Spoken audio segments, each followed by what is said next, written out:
Hello everyone and happy summer. It's been a while since I recorded, but I finished my travel journal to the UK and I wanted to share that with you today. So this is a traveler's notebook insert. It's the insert for a short trip, which is about half the size of a regular traveler's notebook insert. So this is about 32 pages front to back, and it's really perfect length for filling a week or 2 week long trip. And I find it really manageable when the page size isn't too intimidating, and therefore I feel more motivated to fully complete the journal. And so my trip to the UK was first a few nights in London, or actually no, just one night in London, and then a few nights in Edinburgh in Scotland, and then several nights in Skye, the Isle of Skye, and then back to the Lomond Glasgow region, and then flying out. So it was about 10 or 11 days in total. And let's jump right in. First, the cover that we have here are these stickers that I picked up. This one I bought. It's of a Highland cow, or as they like to say in Scotland, Highland coo. And then a little sign that says passing place. And these are really common because there's a lot of one-way lanes, especially in the Isle of Skye. So you kind of have to pull over as soon as you see a car coming and kind of navigate traffic in both directions on one lane. And then this sticker says Scots for Trans Rights. I picked up at Typewronger Books, which was a really lovely bookshop in Edinburgh. And just to give you a lay of the land of the background here today, this scarf is one I picked up in Scotland. Really lovely textiles and tartans they have there. And yeah, this is the palette that I use for a bit of my spreads. And then these are some postcards and cards I picked up while I was there. So yeah, let's jump right in. I like to just keep this page blank. Sometimes I'm motivated to decorate it, but in this case I was not. First, I'll say that the journal is pretty out of order. In the beginning, I was doing a lot of spreads, while I was there, and then over time, just getting caught up in travel and hiking and trying to be present. I didn't do as much journaling there, but I sort of saved some spreads to be a certain theme or topic, and then kind of using, paper ephemera for later spreads. So it is kind of all over the place in terms of chronological order. But in the beginning starts at the beginning of the trip, which was when we arrived in London, and I was sketching a bit on the train to the city, the Elizabeth line, naming all the subway stops, and drawing some row houses out of the window. And then later we were at a park, so I was just drawing some folks at the park. And then this was something that didn't really fit in its own spread. My husband and I watched a Premier League game in a bar, and this is a photo from that. One of the first things we did when we landed was hit up Fortnum and Mason. It's my favorite place to get tea in London, and we've been before to the high tea in the main shop. So this time we chose a different location at the Royal Exchange, which is a really beautiful old building. And yeah, we got some high tea there to, fill up our stomachs as soon as we got off the plane. And then this was a watercolor I did at Bernie Spain Gardens. And I definitely overworked this piece, but it was fun to draw on location. And whenever I paint on location, no matter how the piece turns out, I remember that place a lot more just from having done the work of, looking very carefully and trying to translate onto paper.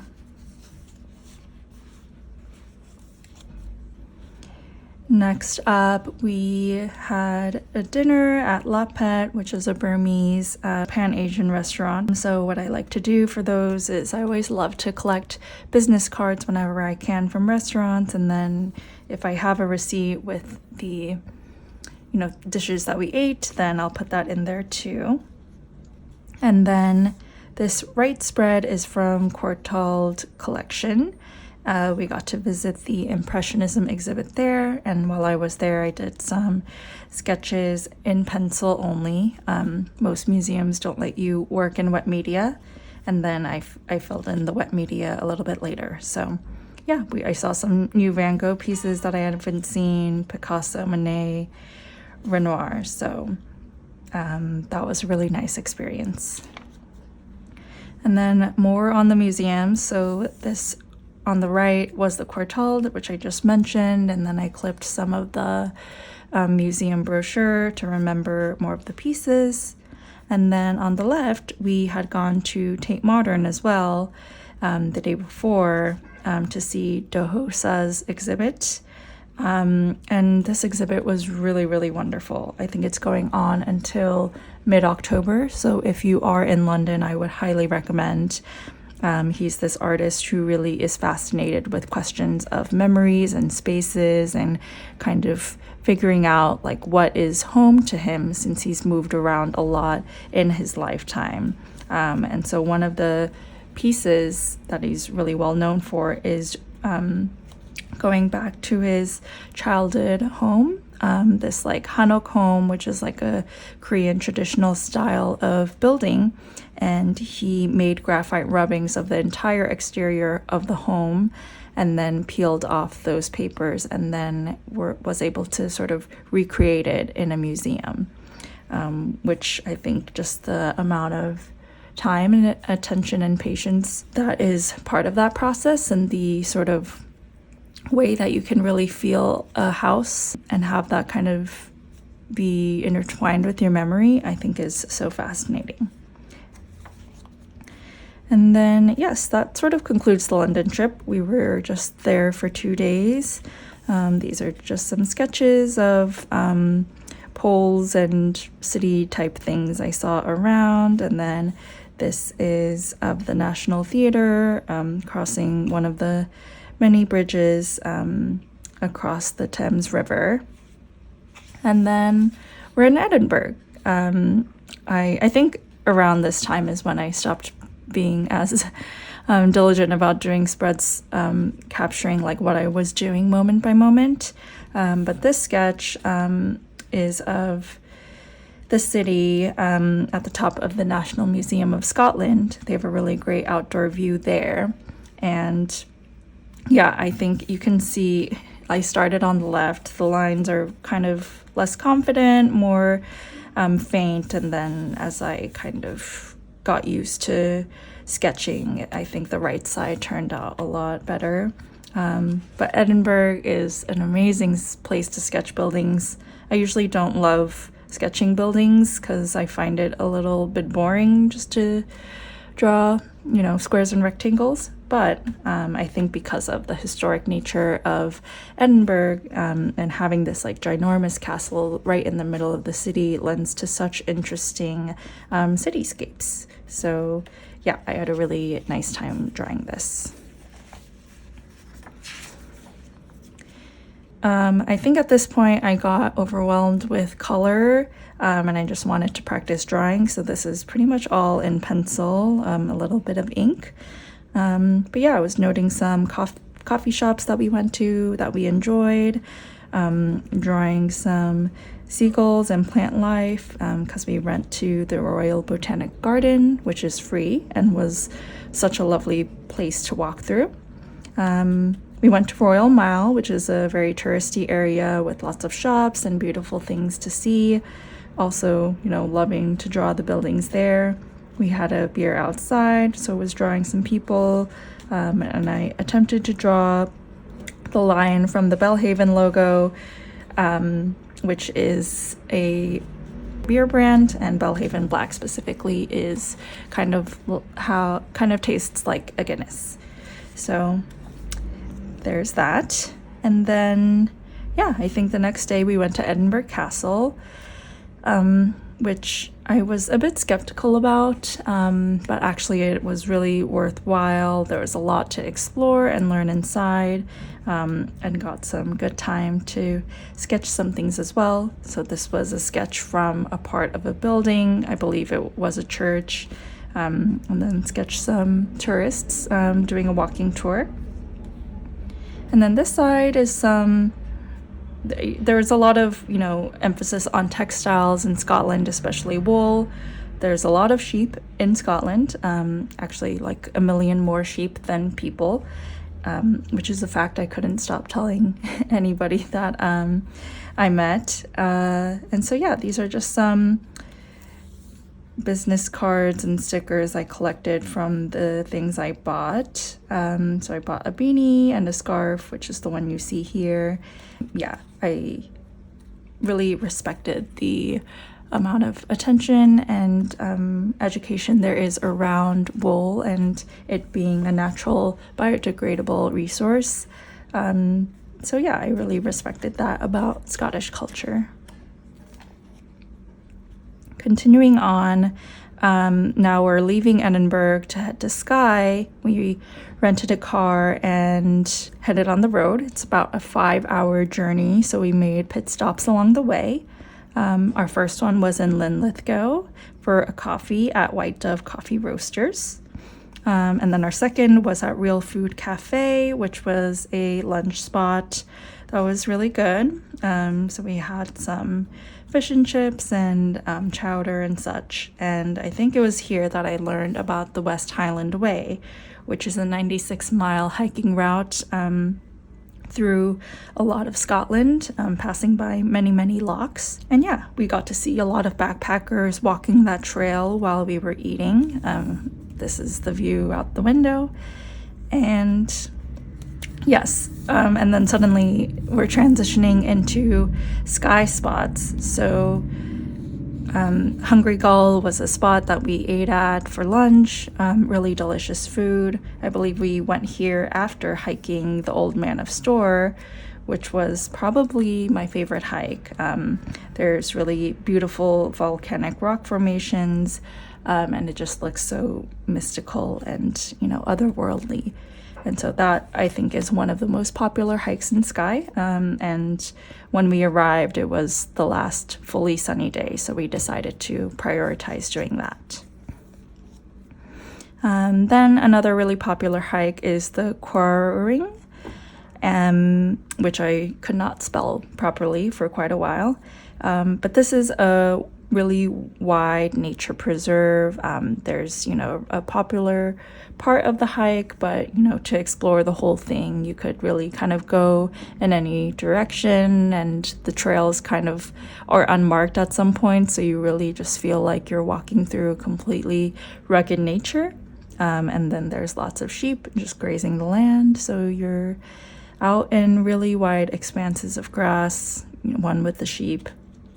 So that was another really lovely hike that we did. Then we have some more receipts. This one is of Gasta pizza that we ate at twice at 2 different locations. And then, more drawings of cafes that we went to.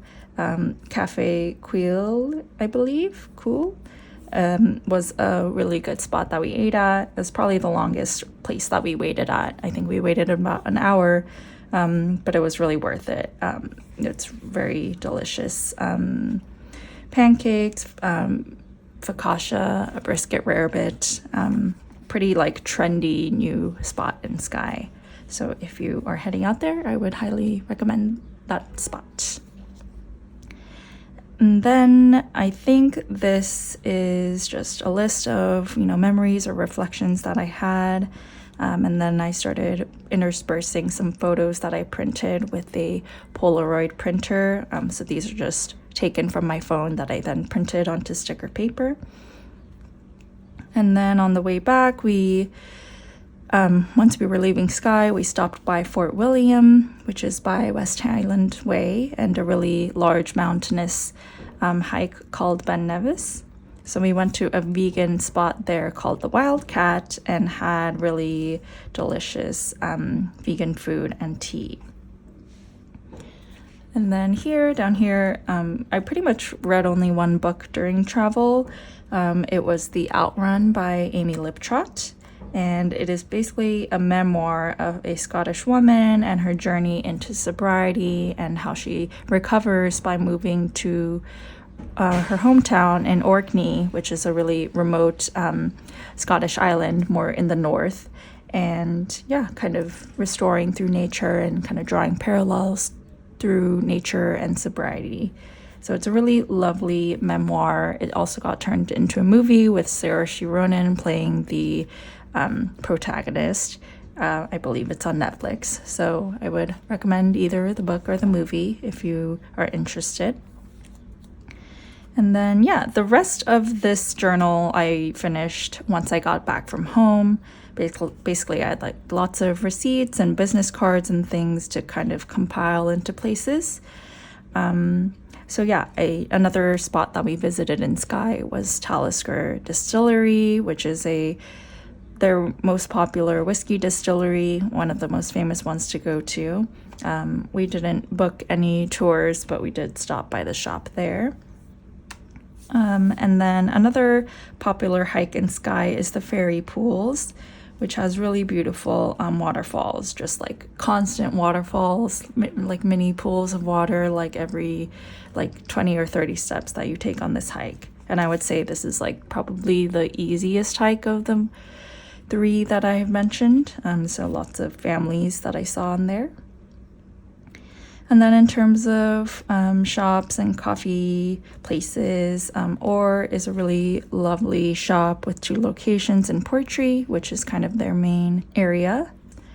And then a really lovely coffee shop that we went to is called Lean To Coffee, which is converted from a shipping container and is kind of just off the road, but has really great baked goods and coffee. And then here I pasted like a whole map of Isle of Skye that I picked up as like a tourist brochure. And then another spot that we went to was Dunvegan Castle and Gardens. So this is a much smaller castle than the Edinburgh one, but it was interesting because it's pretty much like the home of the MacLeod clan. So pretty much anyone with the last name MacLeod will trace back to this clan, and they own this castle and has really lovely gardens. I think the gardens are much more worth seeing than the castle itself. And then I believe the MacLeod Dunvegan people also take care and manage the fairy pools. So I think they're a very big presence on Skye. And then back to Edinburgh. So as you see, not chronological. But some more places that we ate in Edinburgh that we enjoyed was Bariuma Ramen, which I believe is a chain in Japan mostly, but this is one in Europe that we had. And I think we randomly passed by the spot and it just like smelled and looked so good, so we decided to come back and try it. Another spot I loved was Chez Jules. I think I specifically found this one looking for cheaper eats in Edinburgh because it's not the most affordable city to eat in, especially with like the dollar to pound conversion.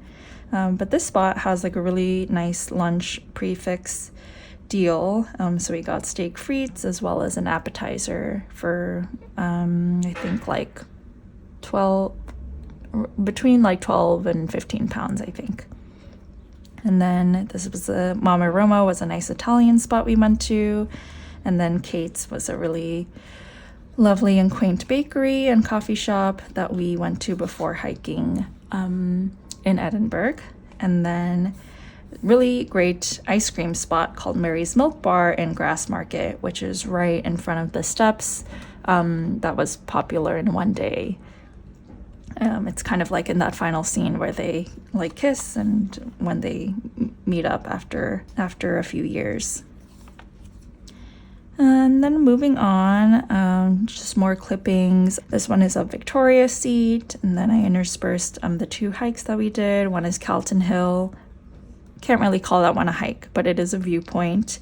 on the east side of Edinburgh with really amazing views. And then another is Arthur Seat, which is definitely a hike, in Holyrood Park. And yeah, that one also had really lovely views as well. So both of these are, I think, volcanic formations that kind of led to its higher viewpoints. And so again, with the way that Edinburgh mixes like old and new buildings, the viewpoints make it really lovely to just see all of that. And then back to National Museum of Scotland, which was where I drew this. This was a free museum, covered lots of history in Scotland, so that was really fun to just learn about, you know, Mary Queen of Scots and the Lewis chessmen and all different sorts of history specific to Scotland. And then these I clipped from a Skye Artisans catalog, and I kind of interspersed that with some notes about sheep. I really loved the different sheep I saw and learned about different breeds of sheep. For one example is the Scottish blackface breed, which I had never seen before, but they're specific to Scotland, and there's many of them in the Highlands. And then to the left, there's a lot of Scottish specific vocabulary. And some of them are Celtic, but others are just kind of more like farming language. Or in Scotland, they call a lot of farms crofts because it just has different rules in terms of the tenancy of like ownership of the land. And so, yeah, just learning a lot more about how Scotland treats land ownership and makes it a lot more approachable was really interesting. And then we are back in London now. This was our final meal in London at Dishoom and King's Cross. We never had breakfast there. My husband really loves this restaurant, so he really wanted to try their breakfast. And yeah, it was delicious, as is all of their food. And then here are some notes of bookstores that I went to in Edinburgh. So there's Typewronger, Topping and Company, Rare Birds Bookshop, and Till's. And then, yes, this one is a London brunch spot that we went to.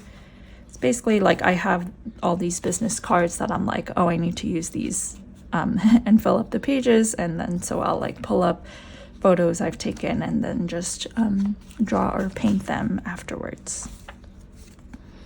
And then this is from our last night in Scotland. We stayed at an Airbnb in Dunvegan, which is maybe a half hour out of Glasgow. And it was a really beautiful property, so I took some time to draw it while I was there in the morning. And then lastly, these are just some notes of what I really appreciated about Scotland, which was their attention to the land, the respect for history that they have, and you know, the expressiveness of the art, and their connection to nature, really. So I really appreciated just slowing down and delighting in the natural world while I was in Scotland. So that's the whole journal. It took perhaps about, you know, another week or two once I was back to fill up the journal. And I would just encourage, you know, for those of you interested in keeping a travel journal, you know, make sure that it's not too many pages so that it's not too ambitious. But you also want it to be big enough so you can, you know, take notes and actually journal as well as draw. And then don't feel pressure to finish it while you're there. Just know that you can always come back to it and kind of interweave the memories you have of photographs and such and finish your pages later. And I will also say I had a separate sketchbook for just drawing things while I was there.